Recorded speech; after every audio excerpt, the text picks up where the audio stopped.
So you've qualified as a personal trainer, and now you're looking at what should you do next. There's a few options that you can do once you're a qualified personal trainer. The first one I would look at is probably in-house personal training. So in-house personal training means you work in a gym and they pay you every month a salary. You work gym floor hours, you pick up clients, you learn about the business, and you grow and develop that way. It's good because obviously you're going to have other PTs around you. That could be a good and a bad thing, but you can learn off a lot of these other trainers during this time. So it's always worth doing that. Obviously you're going to have rivalries and people trying to steal clients and stuff. That does go on in that sector of training, in-house training.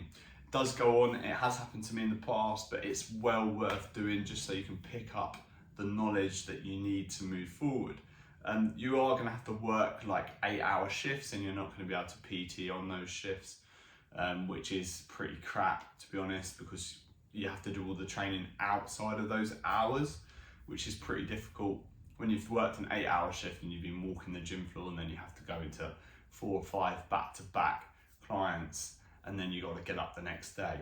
Also, the shift patterns are pretty shocking as well. Sometimes you're going to have to work Sunday afternoon until 9 PM, which is the dullest thing in the world. So that's some of the negatives of in-house personal training, but it is a good option when you're first starting out. Another option you have is running boot camps. Boot camps are group-based training sessions. Obviously, you're going to be working with multiple people at once. This can be a really good way to earn a lot of money in personal training. However, you're going to have your eyes on a lot of people at once, and the form is something that you need to keep an eye on when you're doing boot camps, because if you've got 20 people, you can't keep your eye on 20 people all at once. Some of the form can go, and we don't want that. We don't want someone injuring themselves. So I'd say if you're going to run a boot camp and it starts to get quite big in size and the amount of people that come into your boot camp, maybe get an extra coach, have 2 people watching, just to keep everyone on the straight and narrow, make sure no one gets hurt during the boot camps. Boot camps are good, but the thing you have to think about with boot camps as well is the fact that you're going to need space to run a boot camp. You can't just go to the park with 20 people and run a boot camp. You're not really allowed to do that. I mean, you could give it a go, but you might get some of the members of the public complaining. Also, your public liability insurance won't cover you if you don't have permission to use that space. So you need to think about that. It's an option to go to like clubs already. Places like rugby clubs are always a great shout.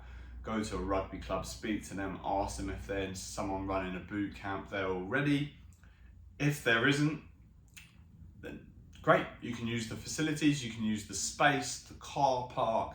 You're not going to be in the public space, people walking their dogs and you're trying to run a boot camp and the dog comes along and pisses on your cone and runs off with, with a cone. I've had it in the past where I tried to run a boot camp in a park and someone came over with his dog and stole a TRX off the tree and ran off with it because he was like, "You're pulling the tree down." Like, people can be a bit crazy, so have a think about that if you're going to run a boot camp, because you are going to get members of the public not liking you being there. Another option for personal training when starting out is freelance. I wouldn't recommend it when you first start. I would recommend going in-house first, learning, then move into freelance later. The good thing about freelance training is you get more money. You don't have to give your money to anyone. You work for yourself, you can travel around. It does get lonelier though than working in-house, because you're not going to be with people in between clients. You drive to a client, then you train them, and then you drive somewhere else, or they come to you, you train them, and then so on and so forth. In between, you're going to get bored. You're going to have to do your paperwork yourself, all your invoices and your tax return and everything like that yourself, until you earn enough money you can start paying people to do it for you. Also, you're going to have to buy your own uniforms, won't be provided for you, and you don't get holiday pay or sick pay when you're freelance. So there's some negatives to it. You do earn more, but you won't get paid when you go away. So you have to balance that out a little bit. Plus you're gonna have to pay for people to do all your tax returns and things like that, unless you're savvy and you know how to do it yourself. Another option is gym rental. This is where you like rent a gym space. This is another really good option. Places like Pure Gym and the Gym Group do this, where you pay them rent and you just go in and you can work their gym floor and pick up their members and train them. The thing is with this, obviously you're not going to get as much, and it's quite competitive because there's going to be lots of other trainers doing exactly the same thing as you.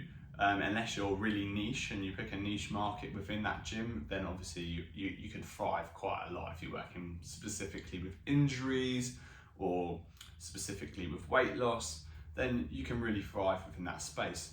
I would say that's a really good option. Or you can go into a personal training studio, pay rent, which I've done in the past as well, which is really quite a good way to do it. You go into the studio, you pay rent every month, and you pick up your clients and you take them there, but obviously you're not going to get all the money. The structure I used in the past was had to pay £10 of every session I did in that studio, which is quite a good way to do it, because you know you're only paying for the time you're working. If you're not working, you don't have to pay a massive rent. Other studios do it where you know they'll have a set rate, £1,000 a month for you to use their space. If you're having a dry month, sometimes you're not going to have enough money to pay that, and you'll be like, oh, I'm stretching myself quite a lot now. So just have a look at that when you're just choosing where to go in terms of studio space, because you know I've had it in the past where I've gone into a studio and they've been like, okay, you're going to have first month and it's £500, and then after that first month it's going to go up to £1,000, and you're like, they're like, so I've got a month to get rolling in this gym and pick up loads of clients. Otherwise I'm going to be paying £1,000 a month and you know, not have enough clients to even pay for that. So you have to think about that.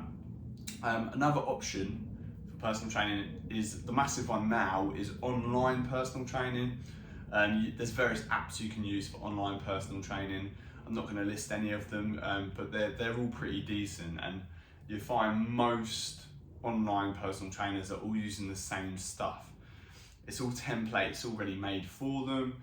All the exercises are already logged on there. They don't have to do a lot to get it rolling. You just have to find the people.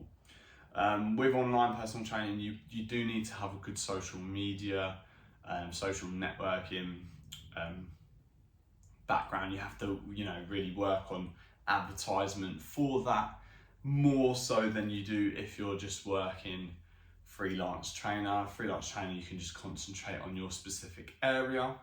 If you're working as a online personal trainer, then you need to be more fast and you need to really work on social media, posting very regularly and building up a big following. Speaking of following, please hit the subscribe and the like button. If you found this useful, which I think it's pretty useful, just talking you through the different ways you can train people.